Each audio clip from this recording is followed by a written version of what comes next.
Good afternoon, sir. You're welcome to Mangoase Community Seed Bank. The Mangoase Community Seed Bank is the first ever community seed bank established in Ghana, 23rd November 2023, through the Biodiversity International and collaborating with News Network Limited, and also supported by the Netherlands Embassy. Unlike other banks we know, someone may ask, why seed banks? Looking at some of the factors due to climate changes, natural disasters, and also social factors. Usually there's a very common thing that you hear that in most African countries, when you look at African families, you either find their parents or the grandparents as a farmer or as farmers. And so you see that these people have grown food for a very long period of time. So I do believe that, yes, now there's the scientific knowledge, there's a lot of research, but they also have some wealth of knowledge. My name is Emmanuel Mati. I'm a farmer at this town called Tetekofi, near New Mangoase. And I planted pepper, okra, garden eggs, watermelon, cabbage, and other crops such as cassava, plantain, and others. I've been in farming about 40 years now. And the farming, we have so many challenges now because of climate change. Some of our crops is not growing. If you planted the thing and it's growing, then it tends to become yellowish. Then it fades out. And so some time ago, we decided to seek for the agric advice about that disease. But we realized that our maize seed that belongs to our country is now facing out. And we are using some of our agric seeds. So this is the reason why our farm is facing problem. So why Mr. Nyadunu decided that we should bring our seed back. So we decided to start a seed bank to keep it. When we need, then we go there and take it.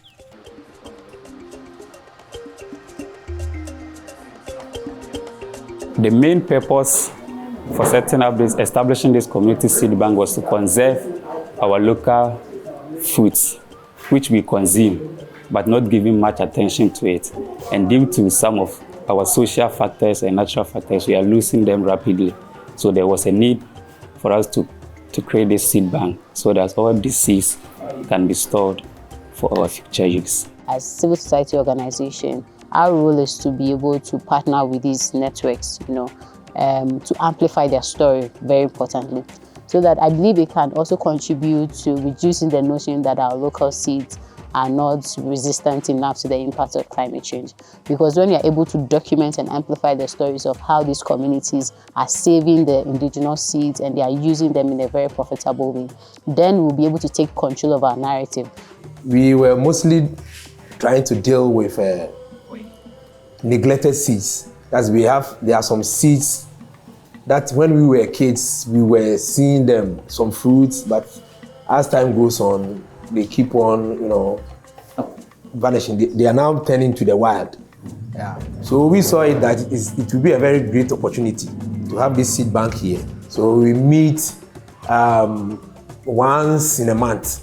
Then we talk about whatever is going on, climate change, all those things that are related to agriculture.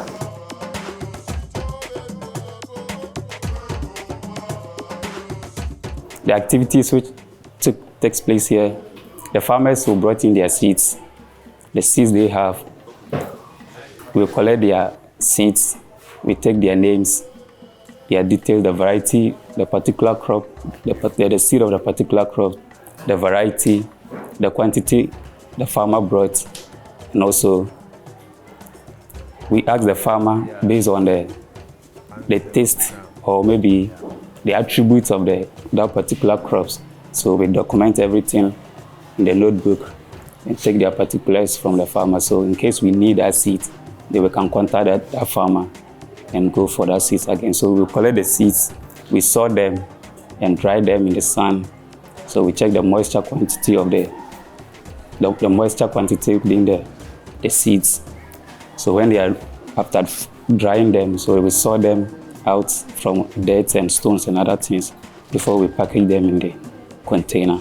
And with the containers too, we label them with numbers and codes for easy identification. We know that Africa, agriculture system is dominated by lots of smallholder farmers. And sometimes they do not even have much to take their children to school. But now, since it's expensive, fertilizer is expensive, and at the end of the day, when they are able to get money to buy all of that to grow their food, they also inherit a lot of post-harvest losses because of the impact of climate change. And so I believe that it's about time now our government reorients themselves, and then we go back. I believe that's why there's a lot of attention around indigenous knowledge now.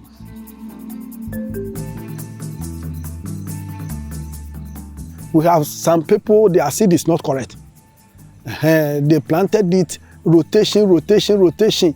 So we have a seed now, we are planting, and we take the seed and we send to there. For those who are seed are facing out, then they come and take that seed and go and plant it. We have some seed which is not marketable. If you plant and you go market, you don't get anybody to buy it.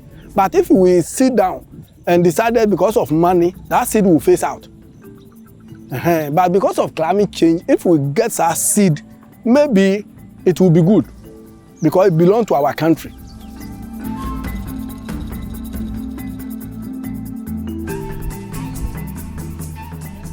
So with the advent of this seed bank, I think we will be able to maintain a lot of our seeds. It's all based on education, right? When we go out there and we educate the farmers that there is a seed bank here, we will just imagine there's somebody who is around Tinkong or so, doesn't know whether there's even a seed bank here. And we have also realized that once this seed bank is here, the opportunity of us getting other resource people to come so that we may have a first-hand feel of whatever is going on in agriculture as well. The farmer managed seed system is a way that farmers will be able to store the indigenous seeds and learn how best they can use it. They can be modified for them to be able to withstand the impact of climate change, and also to be able to preserve and conserve their culture. Even the Global Goal on Adaptation has a target that is looking at cultural heritage, preservation of our cultural heritage, because we know that food signifies different things for different communities. If we do our farms, the first yield, we didn't harvest. We leave it to dry. So that dry one, we pick it and select the seed and send to the seed bank before we started harvest the others. If we don't do something like that, future, there will be a great problem, because currently some of the seed are GMs. We add our local and GM, and there is cross, I don't know what to say it, they are crossing themselves. So we will sit down for some time, our seed will not be effective again unless we get the main seed for the country, and that belongs to our land. The seed bank will help us to store the quality seed. So in future, if somebody wants to plant or any student wants to enter into agric, he will get a quality seed. Allowing this farmer managed seed systems to operate will be a way that farmers will be able to preserve some of these indigenous seeds, rather than opening up for a lot of these foreign GMO seeds to be introduced into the system. I believe there should also be opportunity for exchange, for farmers to learn from other different countries and different communities on what is working. For example, in Ghana, we have the Mangoase Seed Bank and the Seed Savers Network in Kenya. So there should also be financial support, for example, for them to be able to share knowledge amongst themselves, and also support other communities that also want to establish such seed banks to be able to store and preserve their indigenous seeds.